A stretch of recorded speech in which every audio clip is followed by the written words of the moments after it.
Hello जी। आज के इस वीडियो में हम बात करने वाले हैं मुथूट माइक्रो फाइनेंस के बारे में। एक और छोटी सी एनबीएफसी कंपनी जो ये माइक्रो फाइनेंस लेंडिंग कर रही है। अब देखो, पहले तो कुछ चीजें समझ लेते हैं।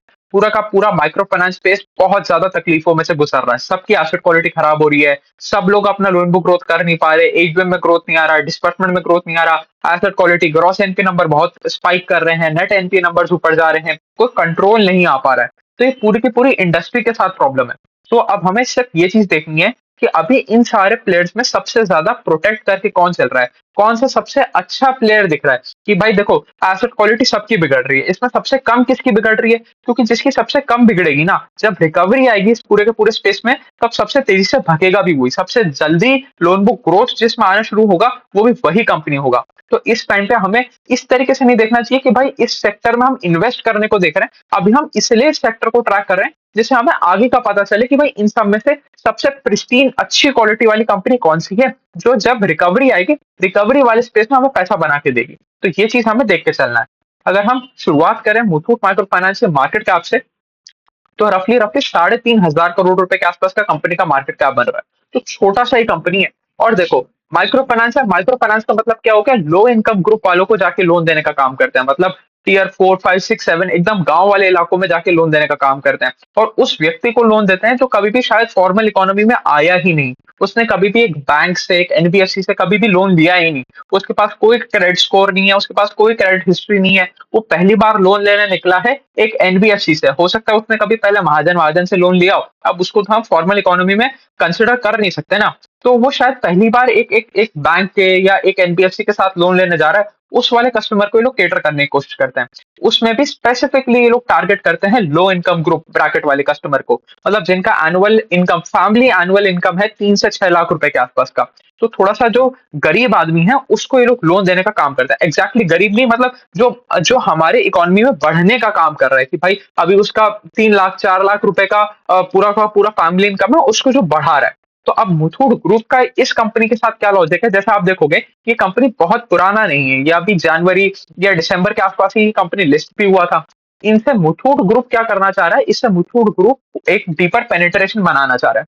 तो देखो कैसे काम चल रहा है। यहाँ पर माइक्रो फाइनेंस कस्टमर है, मतलब जो पहली बार क्रेडिट ले रहा है, उस वाले कस्टमर को आपने लोन दिया। वो धीरे धीरे आपके लोन के साथ ग्रो करता गया, तो आप भी उसके साथ ग्रो करते गए, वो कस्टमर भी आपके साथ बढ़ता गया। कि पहले उसने अपने गांव में किराने की दुकान डालने के लिए लोन लिया था 1 लाख रुपए का, अब वो बड़ा काम होता गया उसके। अब उसके अगल बगल के 4 गांव में 4 किराने की दुकानें हैं। अब उसको चाहिए सपोज 20 लाख रुपए का लोन। तो 20 लाख रुपए का लोन तो ये माइक्रो फाइनेंस वाले डिविजन कर नहीं सकता। तो अब वो आपके साथ 4 साल से जुड़ा हुआ है, आपको पता है ये अच्छा कस्टमर है, यहाँ पर कोई दिक्कत वाली बात नहीं है, बहुत बेहतरीन आदमी है, ईमानदार आदमी है, सारी की सारी ईएमआई टाइम पे करता है। तो अब आप इस वाले कस्टमर को ट्रांसफर कर दोगे, आप अपने मुथूट फाइनेंस वाले डिविजन के पास, जो मुथूट फाइनेंस जो दूसरी लिस्टेड एंटिटी है, वहां पर ट्रांसफर कर दोगे।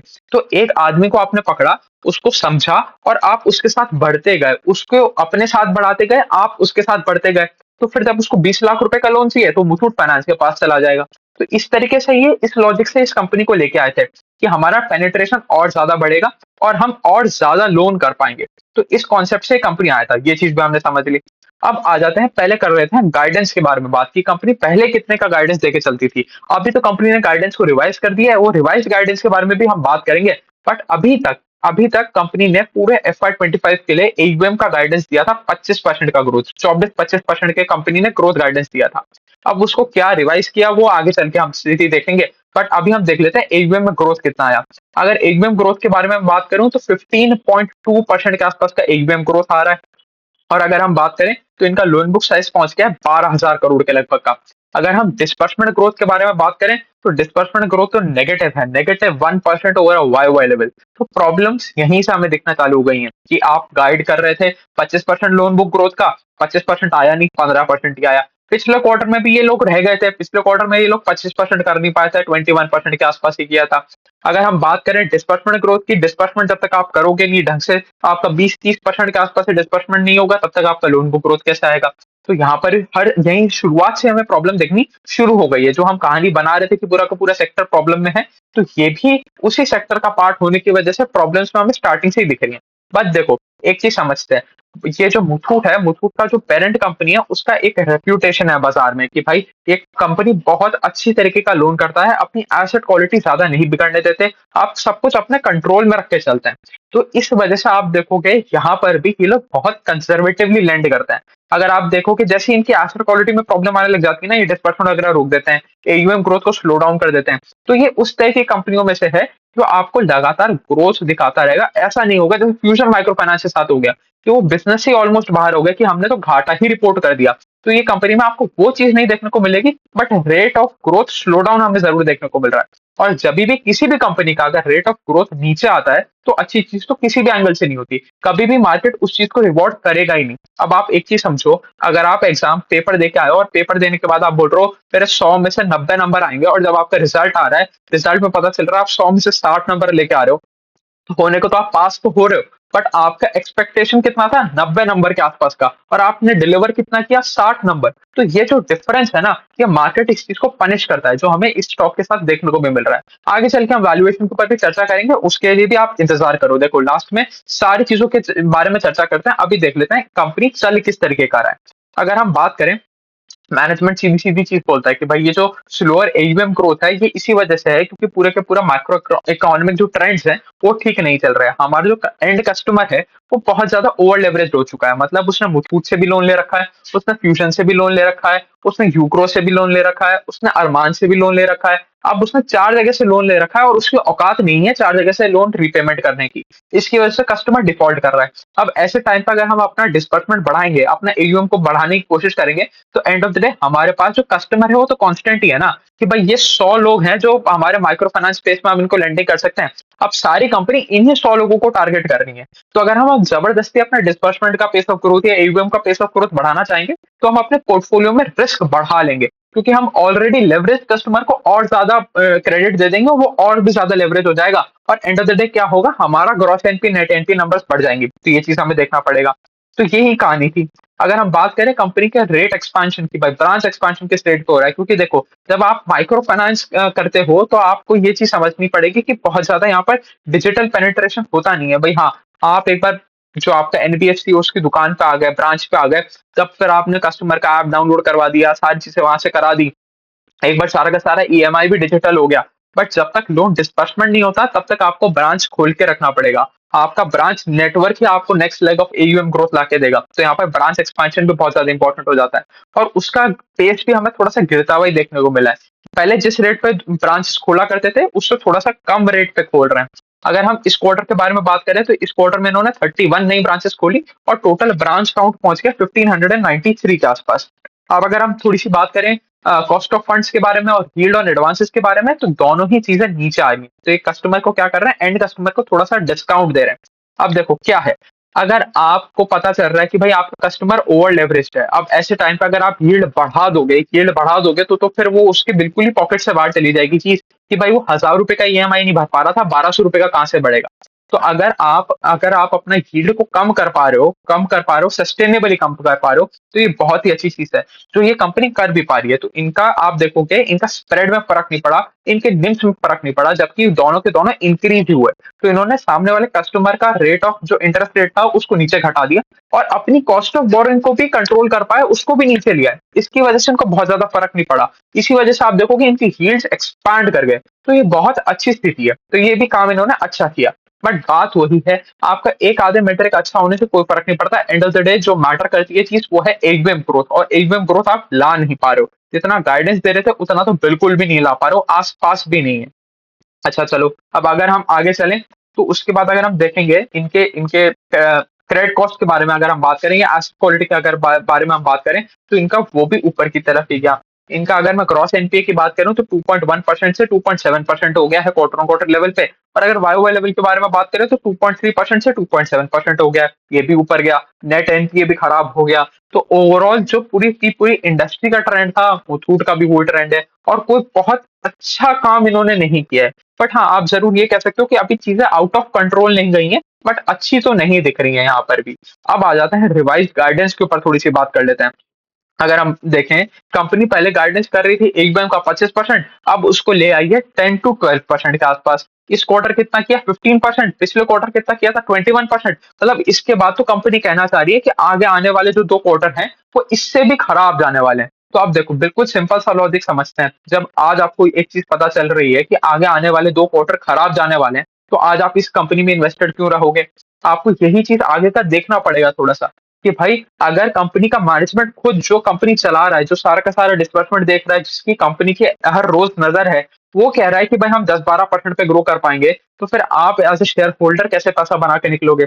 उसके बाद अगर हम बात करें क्रेडिट कॉस्ट की गाइडेंस के बारे में, तो क्रेडिट कॉस्ट ये लोग कह रहे थे कि पहले हमारी 1.8% के आसपास रहेगी, जो इन्होंने बढ़ा के कर दिया 3.5% के आसपास, 3.75% के आसपास। तो आपकी क्रेडिट कॉस्ट इन्होंने डबल कर दी। अब क्रेडिट कॉस्ट क्या है? कि प्रोविजन डिवाइडेड बाय आपके टोटल नंबर ऑफ लोन। मतलब ये कहना चाह रहे हैं कि हमें प्रोविजंस बढ़ाने पड़ेंगे। प्रोविजन बढ़ाने का मतलब क्या है कि आपकी आगे चल के एसेट क्वालिटी और भी ज्यादा खराब होगी।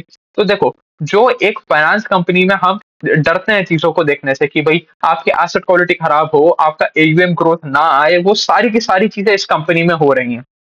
अगर हम और आगे आगे आगे बात करें, तो जो हमारा मेन मेट्रिक हुआ करता था कि भाई आरओई का ट्रेंड किस तरफ जा रहा है, तो इसका भी उल्टा ही ट्रेंड जा रहा है। एक टाइम पे इनका आरओई हुआ करता था 20% से ऊंचा, अब इनका आरओई रह गया है 8-9% के आसपास का। यहाँ पर भी खराब हो रही है। अगर हम आरओए गाइडेंस के बारे में बात करें, तो पहले कहते थे कि हम FY25 एंड करेंगे विद 4.5 5% के आसपास का गाइडेंस। अब उसको रिवाइज करके ये लोग ले आए हैं 3.5% के आसपास का गाइडेंस। अब देखो एक और चीज देखो, अभी भी आप कहोगे कि भाई ये जो 3.5% के आसपास के लोग गाइडेंस दे रहे हैं, ये करंट लेवल से तो ऊपर ही है ना। बट एक चीज समझना पड़ेगा, पहले बाजार को लग रहा था कि अपना जो जो आरओए है उसको डबल कर देंगे, बट आप डबल नहीं कर पा रहे, आप सिर्फ 50% बढ़ा पा रहे हैं। तो एक reduction in pace of growth आ गया। Reduction in pace of growth आ गया मतलब प्रॉब्लम है। आप जितना जितना आप हमें बता रहे थे कि आप इतना अच्छा डिलीवर कर दोगे, उतना आपने एक्सपेक्टेशन मीट ही नहीं किया। अगर आप बाजार की एक्सपेक्टेशन मीट नहीं करोगे, तो आपके लिए अच्छी स्थिति तो आपके लिए बनेगी नहीं। ये चीज भी हमें देखना पड़ेगा। अब आ जाते हैं, थोड़ी सी बात कर लेते हैं इनके जोग्राफिकल कंसंट्रेशन के बारे में। अब मुथूट ग्रुप है, मुथूट ग्रुप का साउथ इंडिया में बहुत अच्छा प्रेजेंस है। तो अब ये लोग भी साउथ साउथ ऑफ इंडिया से स्टार्ट हुए थे, पर अब डाइवर्सिफाई कर रहे हैं अलग अलग लोकेशन के ऊपर। अभी भी अगर मैं आपको इनके टॉप 5 स्टेट्स बताऊं, तो उसमें से 3 स्टेट तो हमारे साउथ के ही है, that is Karnataka, Tamil Nadu and Kerala. फिर ऊपर बिहार और यूपी में भी इनका अच्छा पेनिट्रेशन है। तो अगर आप देखोगे इनका ब्रांच एक्सपांशन या ब्रांच नेटवर्क देखोगे, तो वो 7 सिस्टर्स को छोड़ के, मतलब एक आसाम वाला स्टेट छोड़ दो, तो बचे हुए जो 6 स्टेट्स हैं वहां पर, और जम्मू एंड कश्मीर के अलावा ये पूरे इंडिया ओवरऑल सारे के सारे इंडिया में फैले हुए हैं। पैन इंडिया इनका ब्रांचेस हैं। अब थोड़ा सा सेगमेंटेशन के बारे में बात कर लेते हैं। यहाँ पर अभी भी इनका 50% लोन आ रहा है साउथ ऑफ इंडिया से, 24% आ रहा है नॉर्थ से, 14% आ रहा है ईस्ट से, और 12% आ रहा है वेस्ट से। तो ये चीज भी हमने देख ली। अब पहले जो ये साउथ ऑफ इंडिया का था, ये करीबन करीबन 60% था। अब 60 से ये लोग घटाते घटाते 50 के आसपास लिया है। तो लोन डाइवर्सिफिकेशन, जोग्राफिकल डाइवर्सिफिकेशन हो रहा है। ये भी एक अच्छी चीज है, यहाँ पर भी कोई दिक्कत वाली बात नहीं है। अब इससे एक और चीज देख लेते हैं कि भाई लास्ट क्वार्टर में जैसे हमने देखा था कि वो केरला तमिलनाडु में वो फ्लड्स और सुनामी उनामी वाला वो सिचुएशन हो गया था। इसकी वजह से इनके लोन भी अफेक्ट हो जाते हैं, क्योंकि देखो माइक्रो फाइनेंस जब आप लेंडिंग कर रहे हो, तो आपको पता है कि जिस आदमी को आप लेंडिंग कर रहे हो वो कोई खानदानी अमीर आदमी तो है नहीं कि भाई चलो हमारी 15 दिन या 20 दिन या एक महीना दुकान नहीं चली, कोई बात नहीं, हम तो फिर भी ईएमआई भर देंगे। तो ऐसा है नहीं। वो लोग अपना वर्किंग कैपिटल के लिए जनरली लोन लेते हैं कि भाई किराने वाले ने रोलिंग माल उठाने के लिए, या जो भी इनका सप्लाईज है वो उठाने के लिए उन्होंने लोन लिया होगा। अगर उसकी दुकान ही नहीं खुली महीने में, 15 दिन या 20 दिन या एक महीना दुकान ही नहीं खुली, तो वो आपकी किस्त कैसे चुकाएगा, वो आपकी ईएमआई कैसे चुकाएगा? तो एक प्रॉब्लमैटिक पार्ट होता है। बट इसकी वजह से इनको बहुत ज्यादा फर्क नहीं पड़ा, क्योंकि इनका 80-90% के आसपास का रिकवरी हो गया, क्योंकि इन्होंने अपने क्लाइंट का नेचुरल कैलामिटी इंश्योरेंस करा रखा था। तो इनको वहां से पैसा मिल गया, तो बहुत ज्यादा यहाँ पर भी फर्क हमें देखने को नहीं मिला। एक ये भी चीज अच्छी है। अब आ जाते हैं, थोड़ी सी बात कर लेते हैं हम इनके इनके वैल्यूएशन के ऊपर। अब देखो, अगर अब आप जाके वैल्यूएशन देखोगे, आपको लगेगा यार one one time price to book, 1.2 times price to book पे बिक रहा है। अब आपको चीज समझने की ये है कि ट्रेंड किस तरफ है। क्या ये कंपनी इंप्रूवमेंट की तरफ जा रहा है? अगर इंप्रूवमेंट की तरफ जा रहा है, तो वो price to book from 1.2 to will go to 2.4। तो यहाँ पर बढ़ोतरी की बात होगी। अगर कंपनी में इंप्रूवमेंट आ रहा है, तो अगर कंपनी डेटोरेट कर रहा है, तो वो 1.2 का 0.6 भी हो सकता है, और 0.6 का 0.1 भी जा सकता है। इसका कोई अंत नहीं है। आपकी कंपनी कितना भी नीचे जा सकती है, अनलेस एंड अनटिल वो इंप्रूवमेंट दिखाए। तो ये चीज हमें देखना पड़ेगा। तो हमेशा हमें वो कंपनी देखना चाहिए जो इंप्रूव कर रहा हो। ऐसा कोई कंपनी मत ढूंढो जो नीचे जा रहा हो, सिर्फ चाहे मुथूट के नाम पे मत ढूँढो या ऐसा सोच लो कि भाई one time price to book से नीचे तो क्या जाएगा कि चलो मैंने one time price to book दे दिया तो अगर वो अपने सारे के सारे एसेट्स बेच देगी, तो मेरा सारा का सारा पैसा रिकवर हो जाएगा। ये सारे लॉजिक काम नहीं आने वाले। अगर वो कंपनी काम खराब कर रहा है ना, तो one time price to book से 0.5 टाइम प्राइस टू बुक भी चला जाएगा और आपको पता ही नहीं चलेगा, आप बैठे ही रह जाओगे।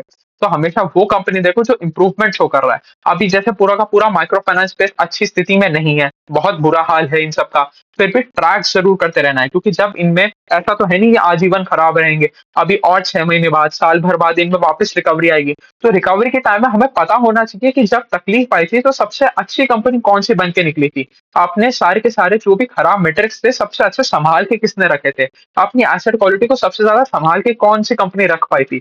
तो वो जो कंपनी होगी वही सबसे पहले रिकवरी पाथ में निकलेगी। उसी कंपनी में आपको सबसे पहले एईएम का ग्रोथ गाइडेंस बढ़ते हुए देखने को मिलेगा। उसी कंपनी में आपको डिस्बर्समेंट ग्रोथ बढ़ते हुए देखने को मिलेगा। तो अभी हमारा काम ये है कि हम अच्छी कंपनी माइक्रो फाइनेंस स्पेस में ढूँढें। अभी इन्वेस्ट करने ना करने की बात नहीं आ रही। तो चलिए मोटा-मोटी यही थी कहानी मुथूट माइक्रो फाइनेंस के बारे में। अभी के लिए इतना ही रखते हैं। Thank you.